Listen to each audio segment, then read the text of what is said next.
Okay guys, so now to show you exactly how all of this finished out.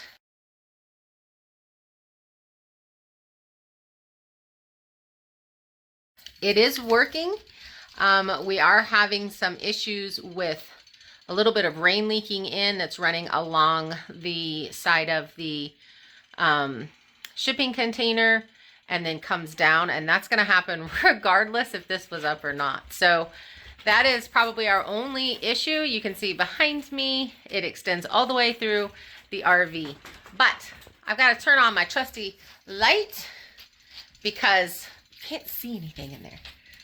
So that is a big issue. Look at that. Now we're all blinded. Okay, so a lot of people have asked, how do you get in? We get in from this door right here, which leads into our living room space on the shipping container tiny house, and the treehouse is upstairs. So in order to get into the RV, excuse our mess, we're going to be organizing here pretty soon. We come through this door. Right now we have it closed because we're working on keeping the shipping container warm. Let's see what we're at. Yes, we're at about 65.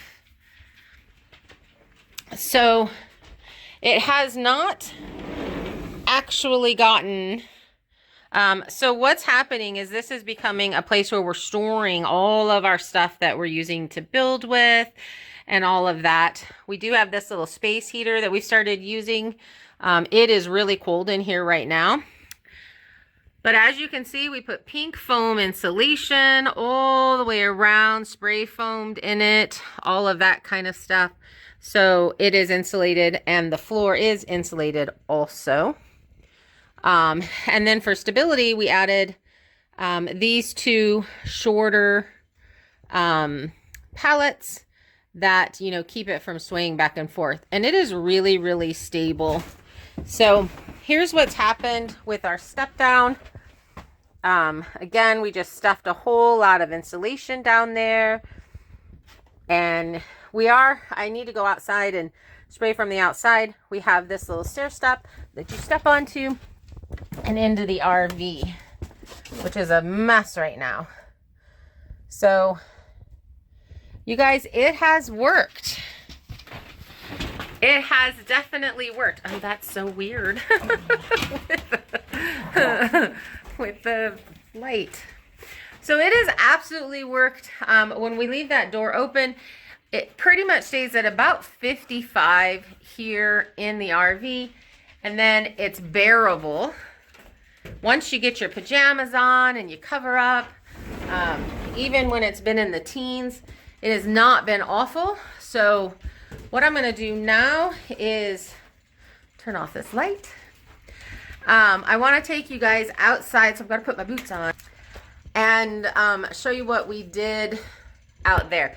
It's kind of been in a little bit of a sneak videos in the background, so I don't know if anybody's noticed. Nobody has said anything, but today is just going to be a very short video because I just want to show you this. And we stopped filming because it was dark, we were trying to finish, and we needed to get done because the snowstorm was going to hit. So actually, I think I can show you guys from out here. So what we did was we took a tarp and we covered the whole thing, and then there's a board down there, so that's all screwed in. So it just goes right up, and then the tarp goes all the way over the RV. Okay, so I'm going to walk you around and show you what it looks like outside. We have been in the teens at night, single digits at night, and 20s during the day. So here's this side. Oh, it's hard. So it just extends up over.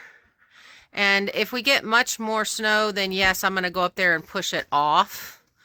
We are still working on insulation around the bottom part of the RV. Our tanks, look at our tanks. We got to pull those. We need to go get some.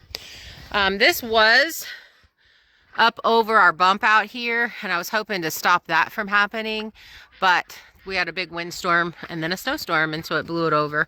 So once I climb up there and I push all of that off, then we might straighten this out.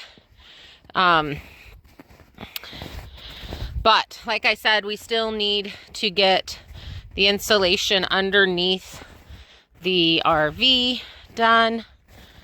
Come around here to this other side so you guys can see. We have gotten so much snow.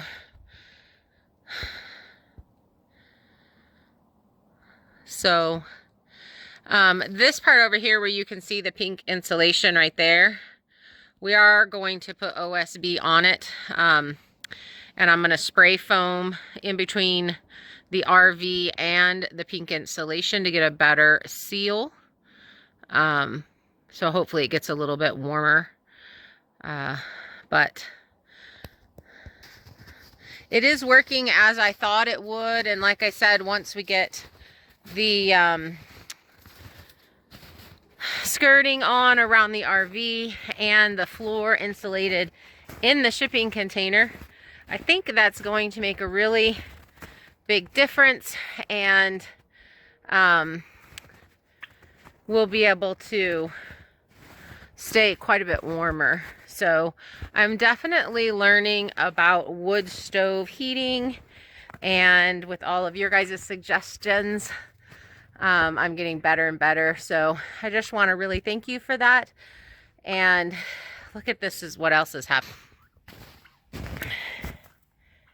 All these stalactites, I think that's what they're called, coming down because the wood stove heats up the ceiling there and then it runs down.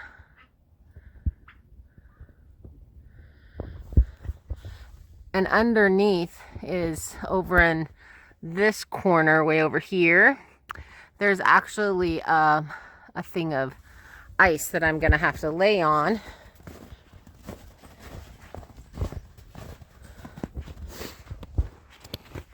I think you guys can see it.